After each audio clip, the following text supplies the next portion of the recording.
Obviously, I really like telling stories. I know, shocker. So this week, I decided I wanted to tell the world's oldest fairy tale. But it turned out it's not about princesses or heroes. It's about the devil.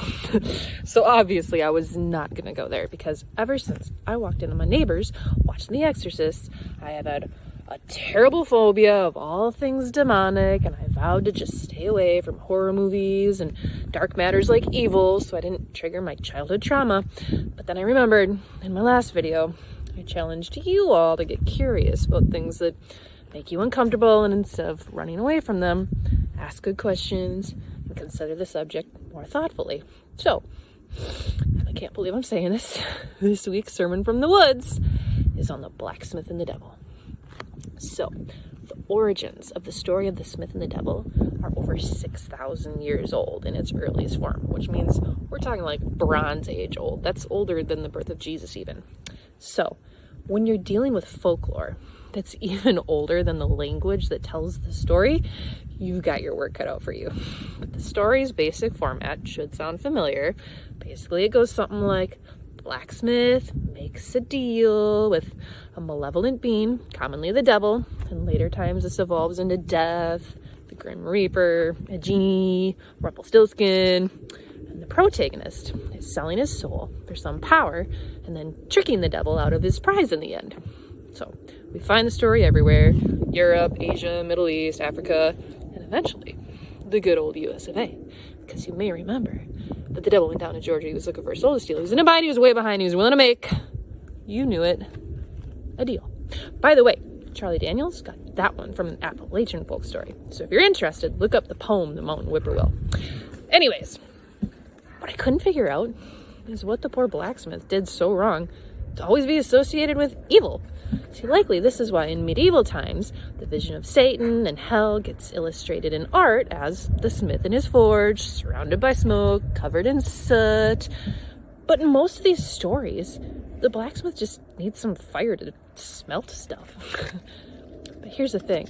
It's not the work of, blacksmithery that's the problem. It comes down to power.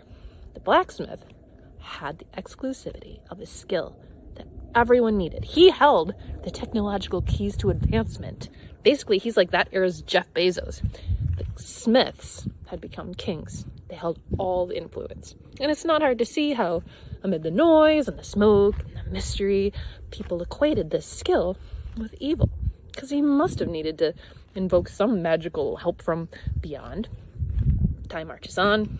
Blacksmiths become carpenters, and then the carpenter character in the story becomes witches who have special powers. The 19th century had this Italian violinist, and 20th century had American blues guitarist Robert Johnson, both of whom reported to have struck deals with the devil in exchange for their talent.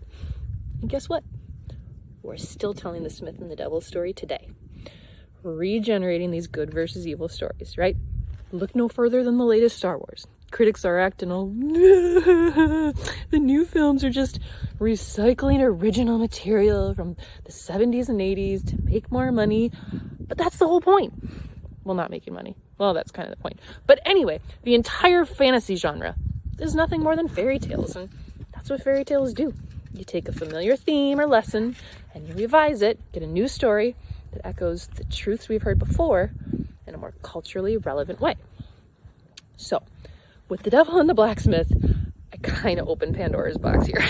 Because obviously, the subject of evil is not super popular, and you're probably a little bummed about it, but it's a loaded topic, and people have varying opinions about it. But the thing is, there are way too many variations of this story for me to pick just one and do it justice. Plus, I have an entire childhood of trauma to unpack and conquer here. So, today is going to be my first in a multi-part series. So stay tuned for next week, because guess what? Spoiler alert, the devil has a grandma. And I'm going to tell a variation of the Smith and the Devil story that comes from the Zulu tribe in South Africa. And Grandmama is this super important forgotten figure that's actually really helpful to understanding this genre and the complex ethical symbol of Satan in a more well-rounded and frankly less superstitious way, because it's really not as simple as the scary horror movie, The Power of Christ Compels You, that Hollywood and conventional religion would prefer us to preoccupy ourselves. So stay tuned and don't worry. This is going to be fun. Be not afraid.